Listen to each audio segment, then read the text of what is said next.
Boa tarde, irmãos. Que bom que, pelo que eu estou vendo, todos vocês estão aí.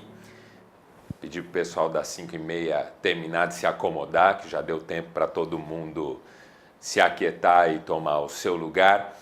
E como você já pôde perceber, hoje o nosso encontro vai ser um pouco diferente. Nós estamos juntos, mas não no mesmo lugar. Eu estou participando de um encontro de pastores em Guaratuba. Imagino que tudo está correndo bem comigo onde eu estou e espero que todos vocês também estejam bem. Eu vou fazer a minha palestra hoje através desse recurso, que é o vídeo, e espero que, apesar da diferença em relação aos nossos encontros convencionais, você não perca nada e nós possamos desfrutar ao máximo daquilo que a palavra de Deus tem a nos ensinar. O texto que você recebeu e que servirá de base para a nossa reflexão hoje é o Salmo 55, do primeiro verso até o verso 19. E eu vou ler com você, diz assim: Escuta a minha oração, ó Deus, não ignores a minha súplica. Ouve-me e responde-me. Meus pensamentos me perturbam. Atordoado estou diante do barulho do inimigo e da gritaria dos ímpios. Eles aumentam meu sofrimento e irados mostram o seu rancor. Meu coração está acelerado. Pavores da morte me assaltam. Temor e tremor me dominam. O medo tomou conta de mim. Quem dera tivesse asas, voaria até encontrar repouso. Eu fugiria para longe e no deserto teria o meu abrigo. Apressaria-me em achar refúgio longe do vendaval e da tempestade. Destrói os ímpios, Senhor. Confunde a língua deles, pois vejo violência e brigas na cidade. Dia e noite rondam os seus muros com crime e a maldade.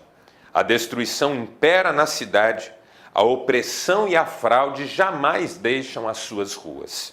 Se um inimigo me insultasse, eu poderia suportar. Se um adversário se levantasse contra mim, poderia defender-me.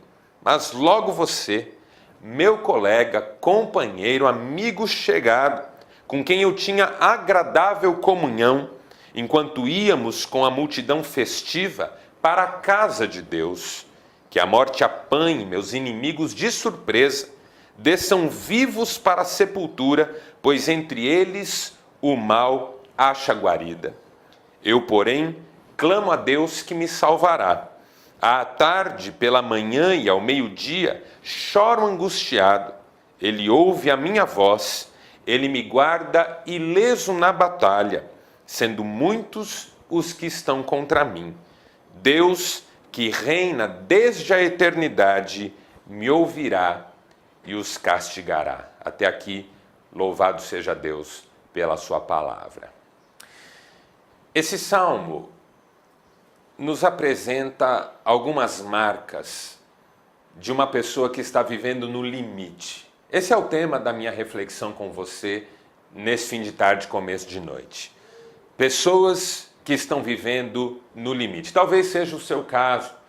Já foi o meu em algum momento da minha história. Se você não está vivendo isso hoje, já deve ter vivido no limite em algum ponto da sua biografia. Você conhece pessoas que você certamente diria hoje que estão vivendo no limite. No limite das suas forças, no limite das suas emoções, no limite das suas capacidades, no limite do seu vigor. Pessoas que estão por um triz, nós diríamos. Pessoas que estão à flor da pele, quem sabe. Pessoas que, por qualquer coisa, podem de repente explodir. Se é o seu caso, essa palavra é para você. Se esse já foi o seu caso, essa palavra também é para você. Se você convive com alguém nessa situação, essa palavra é para você, porque de repente, quem sabe, você pode fazer chegar essa palavra para essa pessoa. Porque o salmo que nós lemos nos apresenta algumas marcas de uma pessoa que está no limite. A primeira marca de uma pessoa que está no limite é o que o salmista chama aqui de coração acelerado. taquicardia. O coração bate rápido porque o corpo está agitado. O sangue corre rápido nas veias.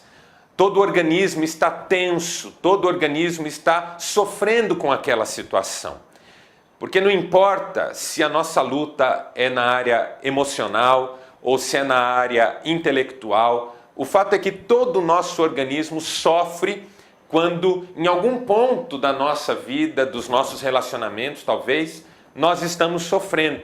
E o salmista fala aqui de coração acelerado, batendo rápido, uma angústia no peito, aquela sensação de nó na garganta.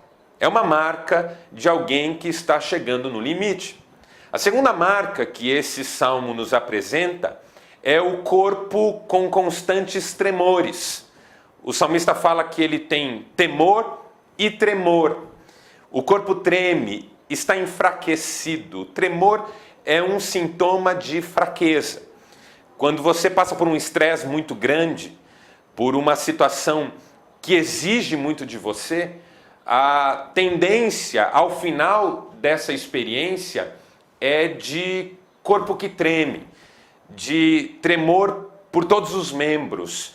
Uma pessoa que acabou de brigar com alguém de forma muito contundente, fica com as mãos trêmulas, com as pernas bambas, como a gente costuma dizer. O corpo parece que quer ceder.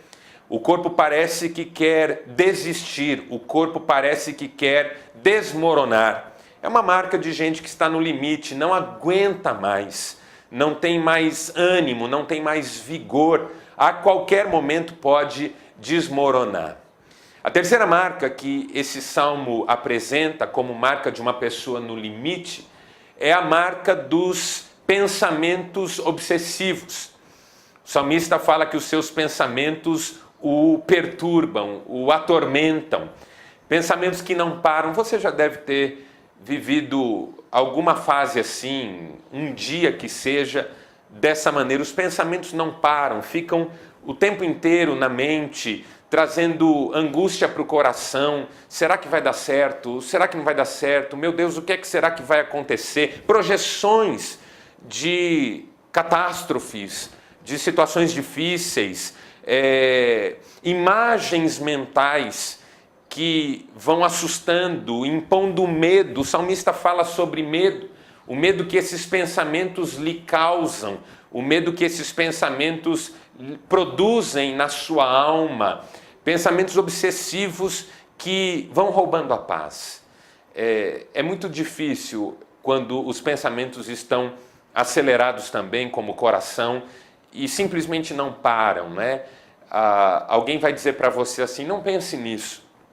Acho que todos nós já ouvimos esse tipo de orientação, não pense nisso, não fique assim, pense em outra coisa, mas a gente simplesmente não consegue pensar em outra coisa, não consegue trazer novos pensamentos para a mente parece que está cativa, escravizada por esses sentimentos obsessivos ruins, traumatizantes, que também não ficam como chegaram, não. A sensação que eu tenho é que eles vão se avolumando e um pensamento vai chamando o outro ainda mais grave. Como diz o salmista em outro salmo, um abismo chama outro abismo pelo fragor das suas catadupas, né? Ou pela força, pela maneira contundente com que as suas quedas se apresentam. É um círculo vicioso, um pensamento chamando o outro e a mente cansando. Eu tenho certeza que hoje, aqui com a gente,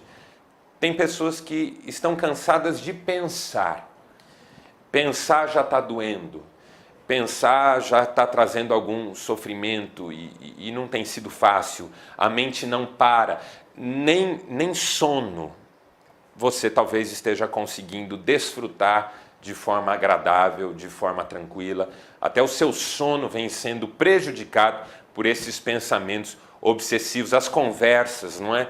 Você tenta falar com o seu cônjuge, você tenta se abrir com alguém, mas os pensamentos não param e eles são tão rápidos que você não consegue articulá-los com palavras adequadas, e aí a ansiedade cresce, o estresse aumenta. É a terceira marca. E a quarta marca que esse salmo nos apresenta é a marca dos sentimentos contraditórios. É o coração que está acelerado, acompanhem comigo.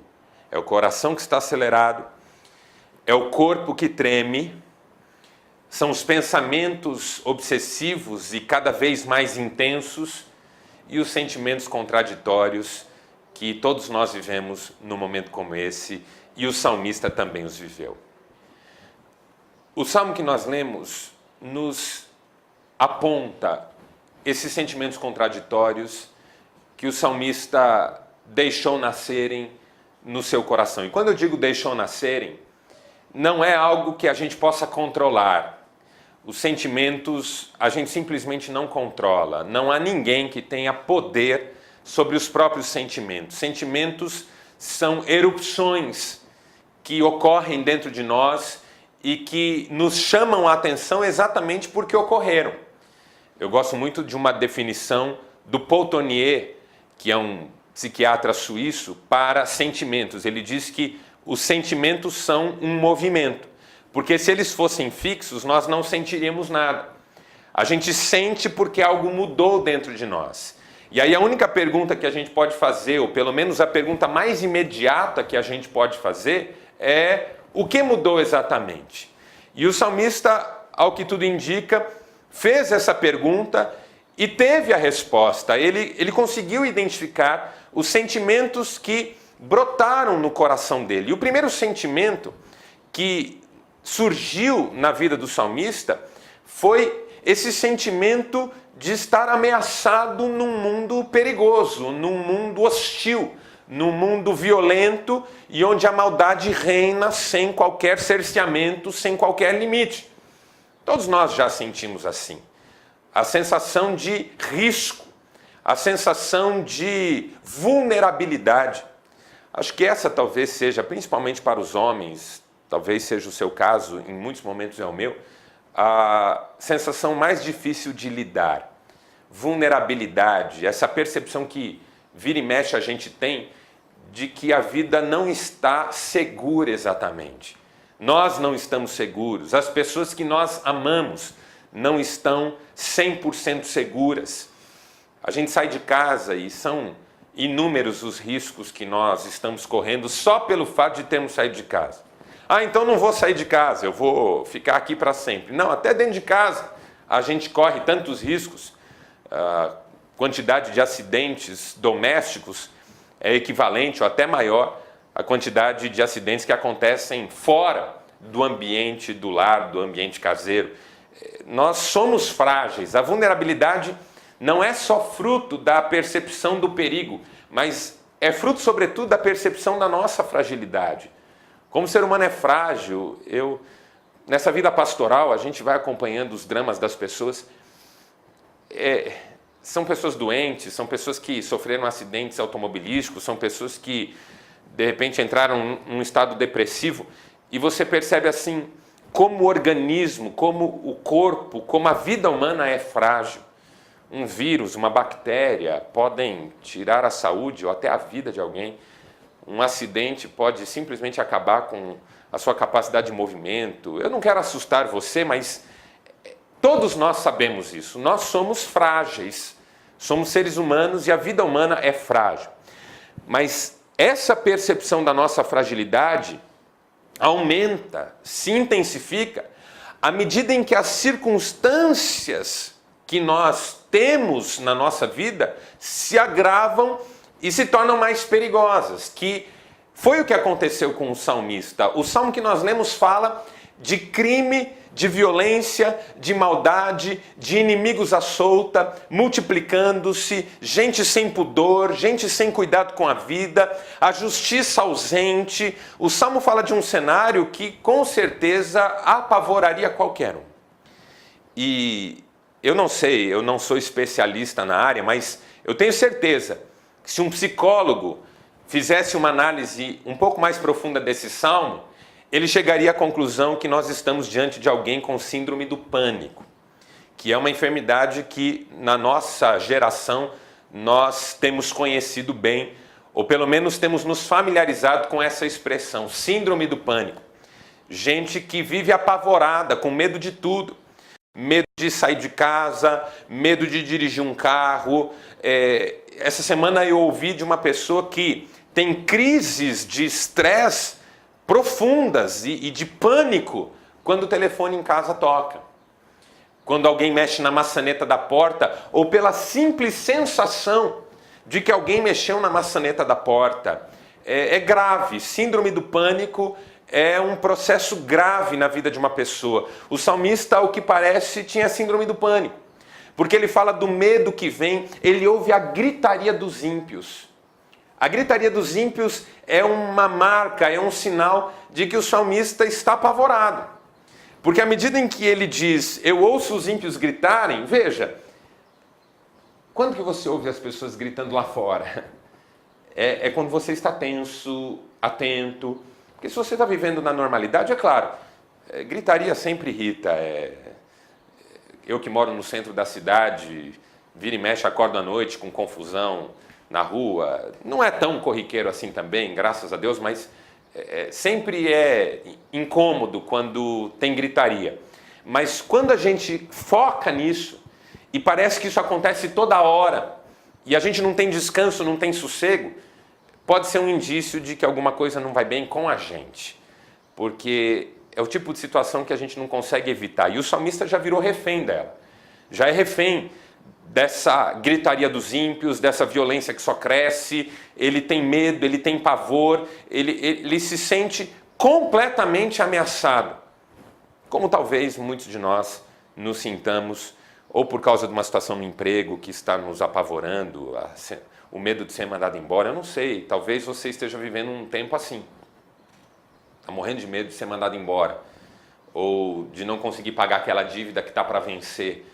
Ou da sentença do juiz que vai sair aí na próxima semana. Ou você já vem sentindo que alguém com quem você se relaciona anda um tanto quanto estranho e não sabe o que virá dessa pessoa. Pânico. Pânico é aquela percepção absoluta de que vivemos num mundo que para nós se tornou absolutamente perigoso. E o salmista viveu num mundo que para ele se tornou absolutamente perigoso. Mas não é só isso. Esse é o primeiro sentimento, o sentimento de ameaça. Um segundo sentimento que o salmista vê nascer no seu coração, e que eu acho até pior do que o primeiro, veja, tudo é relativo, tudo depende da perspectiva e do lugar onde você olha. Mas eu penso que esse sentimento é pior do que o primeiro. Porque o segundo sentimento que o salmista vê brotar no coração dele é o sentimento de ter ficado sozinho nesse mundo mau, nesse mundo ameaçador, nesse mundo perigoso. O salmista fala nesse salmo de uma traição, de uma decepção muito grande com alguém que lhe era muito chegado. Eu acho isso mais grave, entende? O mundo é perigoso sempre. Por mais que nós construamos ao nosso redor estruturas protetoras, a pergunta é, e olhe na minha direção, a pergunta é o que fazer contra aqueles que convivem conosco? Como podemos nos proteger de quem está do nosso lado? Porque eu já disse isso aqui em outras reuniões, o pior inimigo não é aquele declarado, é aquele que você não imagina. Pior do que o inimigo é o amigo não confiável. Aquela pessoa que esfaqueia pelas costas. E ao que tudo indica, o salmista viveu isso na pele. Ele viveu num mundo mau, perigoso, ameaçador, mas pior do que isso, ele viveu a decepção de ter sofrido um golpe de alguém que andava ao seu lado.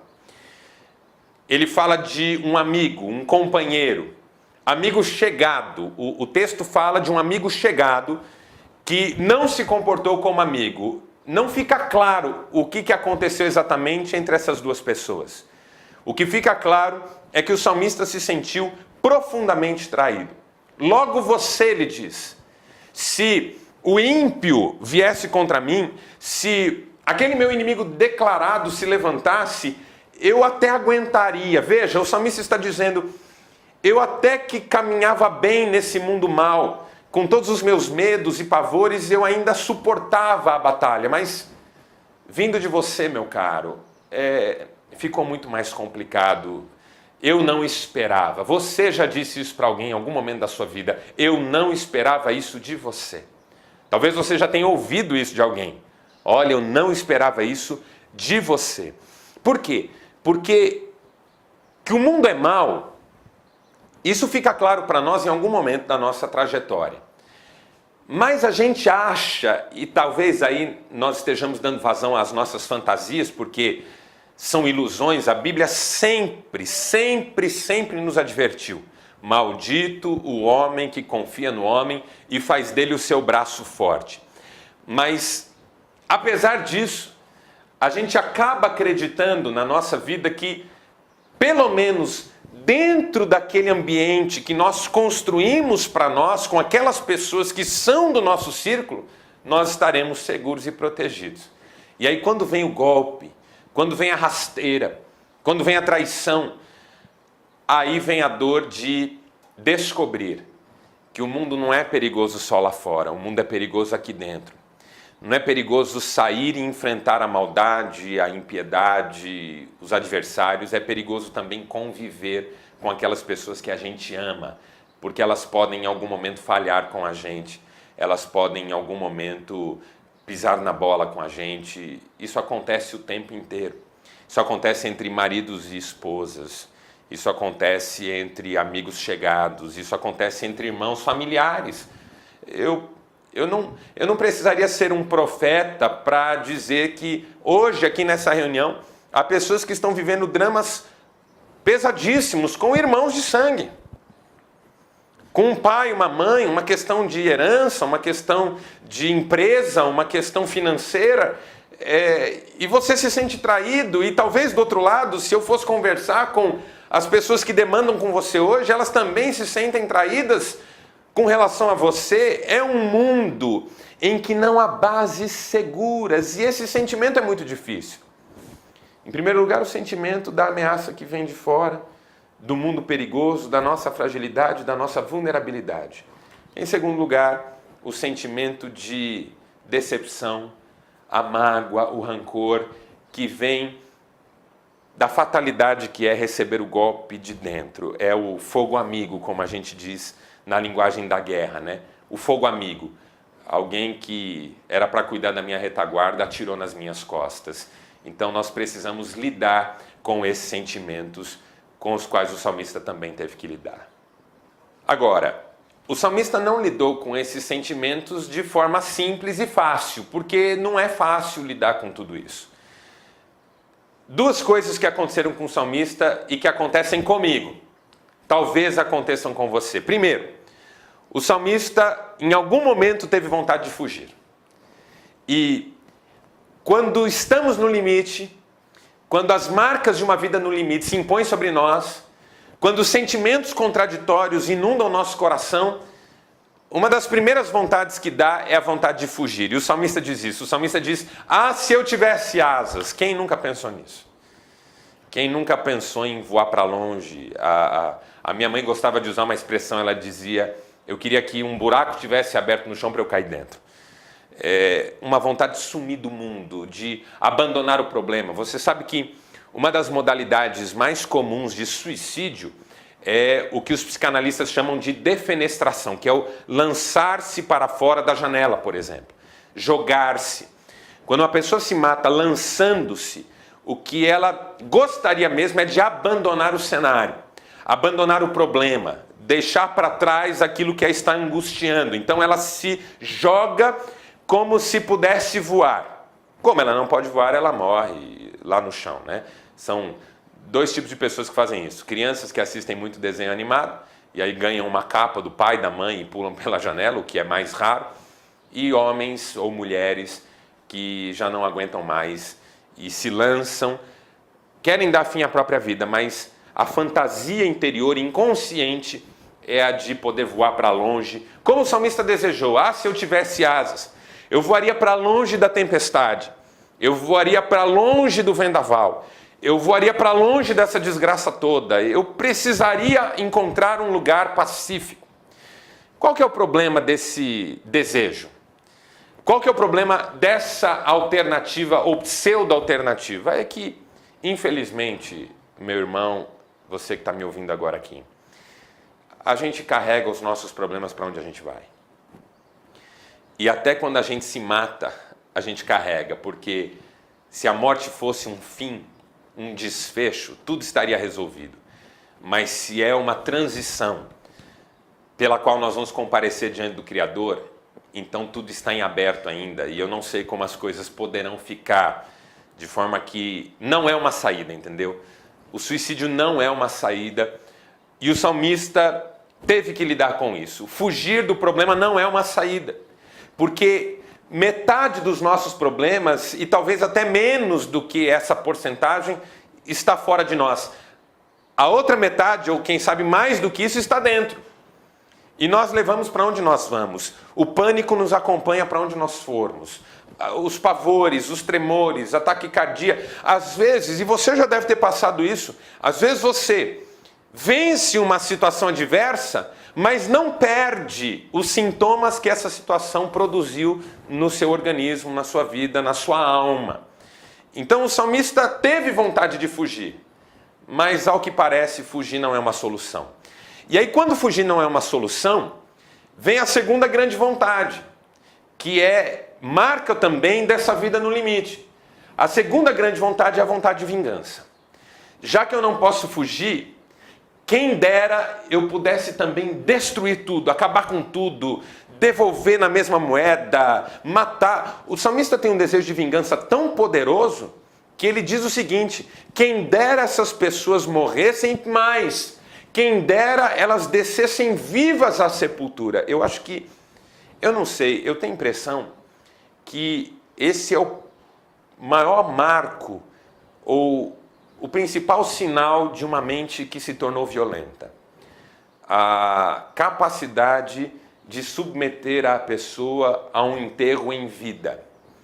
Eu já vi filmes que usam desse expediente, se eu não estou enganado, o filme Kill Bill, com a Uma Thurman, tem uma cena, eu não sei se no volume 1, no volume 2, mas tem uma cena em que ela é enterrada viva, num gesto de absoluta maldade. Mas tem filmes mais sérios também, que falam de serial killers nos Estados Unidos, que também submeteram as suas vítimas a um enterro em vida. Eu acho que é o maior sinal de maldade. Por quê? Porque você vai matar, você vai sepultar, mas quer que a pessoa goze de todo esse sofrimento, de todo esse drama, de toda essa angústia. O salmista viveu sentimentos tão contraditórios que o desejo de vingança nasceu no coração dele. E o desejo de vingança dele incluía sepultar os seus inimigos vivos. Veja, o salmista não era uma pessoa má, como nós aqui hoje também não somos, pelo menos eu espero. Na verdade, a questão da maldade é o seguinte: eu acho que ao longo da nossa vida nós vamos construindo cascas, armaduras, desenvolvendo mecanismos de defesa contra tudo e contra todos. E aí um dia isso se revela maldade, porque à medida em que os nossos mecanismos de defesa vão se elaborando, se tornando mais complexos, a tendência é que eles acabem descambando para iniciativas violentas ou para a própria maldade que, enfim, acaba tomando conta do nosso ser. Mas o salmista, apesar de tudo isso, e essa talvez seja a grande lição que esse salmo nos ensina, e eu já estou caminhando para encerrar a minha reflexão com você. Apesar de todas essas marcas de uma vida no limite, o coração acelerado, o corpo trêmulo, os pensamentos obsessivos, os sentimentos contraditórios, de sentir-se ameaçado, de sentir-se sozinho num mundo ameaçador, e os desejos de fuga, o desejo de vingança, o salmista vence essa crise. E é aqui que o nosso quadro recebe novas cores e todo um contorno de esperança. O salmista venceu essa crise. Ele superou essa tragédia.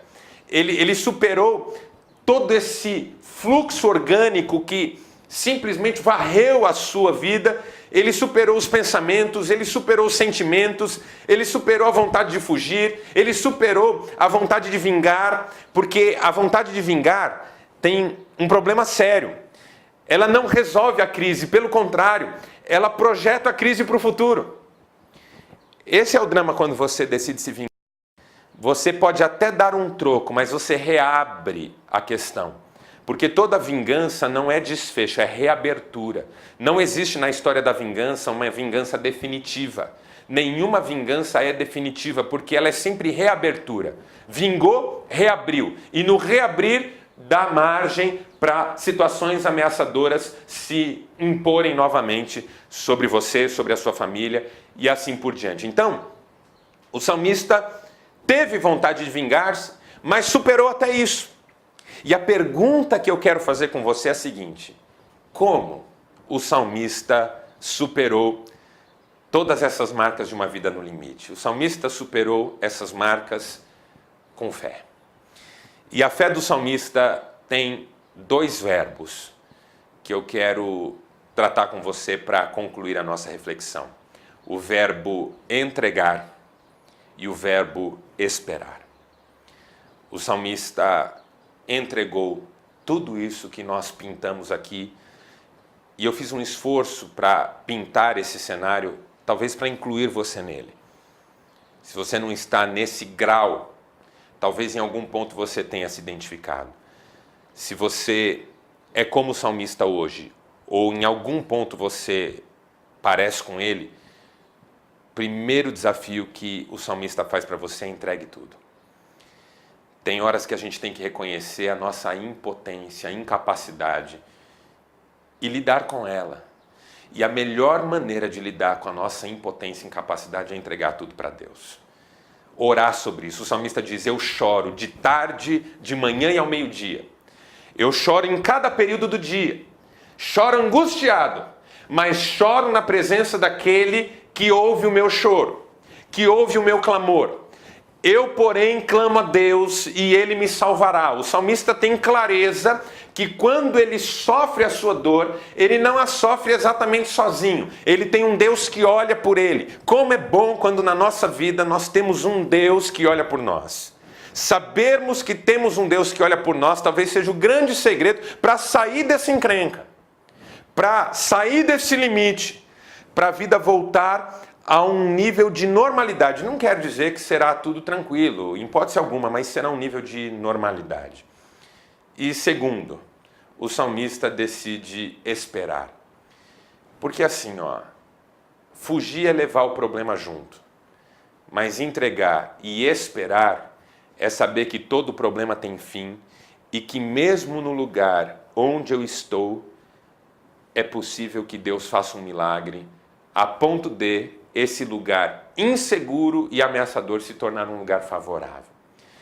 E quando a gente espera a partir de uma entrega, também toda vontade de vingança desmorona, pelo que o salmista diz no final desse salmo: Deus os castigará. A Bíblia diz que a vingança pertence a Deus, e eu preciso entender que nada do que acontece nesse mundo ficará sem a sua devida prestação de contas. Tanto do que fazem contra mim, como dos revanchismos que de repente eu imponho sobre quem quer que seja. Todos, irmãos, olhem na minha direção, eu estou terminando. Todos prestaremos contas. Então é melhor que prestemos contas dos sofrimentos a que fomos submetidos do que dos sofrimentos que causamos, sejam eles legítimos ou não, sejam eles retaliações ou não, sejam eles devoluções de outros sofrimentos ou não. Deus os castigará. Quando o salmista percebeu isso, com toda a força do seu coração, a vontade de vingança se afastou do seu coração e ele pôde renascer. O desafio é renascer para a vida, não mais com as fantasias de que tudo está bem, vai dar certo e não há perigo, mas em meio ao mundo perigoso no qual Deus cuida de nós. Deus cuida de você.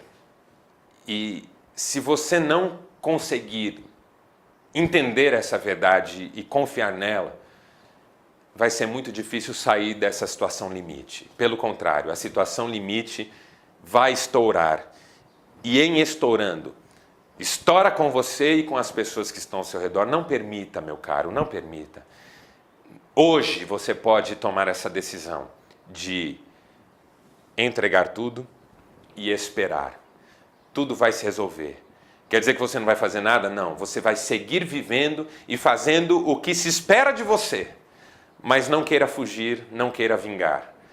Não permita que esses pensamentos e sentimentos continuem se intensificando em você. Entregue.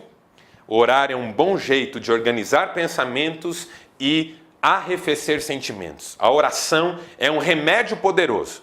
Talvez você, homem que está aqui, muito racional, muito prático, esteja precisando orar mais. Quero desafiar você a abrir novos espaços de oração na sua vida. Entregar e esperar. Tudo vai se resolver em nome do Senhor Jesus. Que Deus abençoe você. Obrigado por me ouvir dessa maneira. Eu ainda quero fazer uma oração com você para a gente terminar. Vamos orar. Senhor Deus, Jesus um dia também esteve no limite. Naquele jardim onde ele suou grandes gotas de sangue, ele esteve no limite. Mas não explodiu, pelo contrário, cumpriu a obra que estava determinada para ele. E a cumpriu porque entregou e esperou. Entregou a sua vida, entregou as suas decisões, a sua vontade, quando disse, seja feita a tua vontade e não a minha, e esperou. Esperou a cruz, esperou a ressurreição, esperou ser elevado aos céus, onde assentou-se à tua direita e de onde reina e de onde há de vir para nos buscar e julgar vivos e mortos. É o que nós precisamos hoje, Pai. É o que esses homens que me ouvem agora precisam, é o que eu preciso. Eu preciso, em meio às minhas crises e angústias, no limite da minha alma, aprender a entregar tudo em oração, e a esperar com paciência. O salmista, em outro salmo, diz, esperei com paciência no Senhor e Ele se inclinou para mim. Eu oro em favor dos que estão no limite hoje, Pai, para que sejam renovados e possam sair daqui tendo entregue tudo. Que alguém que entregou algo aqui nesta noite não saia daqui levando isso de volta. Que deixe no altar e saiba esperar, porque o Senhor há de transformar lugares inóspitos em lugares de paz. E o Senhor há de vingar o que quer que seja, porque não nos compete mais nada disso, nem queremos acompanhar o que quer que venha acontecer no futuro. Estamos absolutamente tranquilos que o Senhor está no controle e sabe o que está fazendo. Então tudo está nas tuas mãos e nós descansamos em ti, em nome de Jesus. Amém. Amém. Deus abençoe. Obrigado. Dê um abraço na pessoa que está ao seu lado e lembre-se, quarta-feira que vem não haverá reunião, é feriado, avise os seus amigos, avise quem não veio. Deus abençoe você, vá na paz, um ótimo restante de semana em nome do Senhor. Tchau.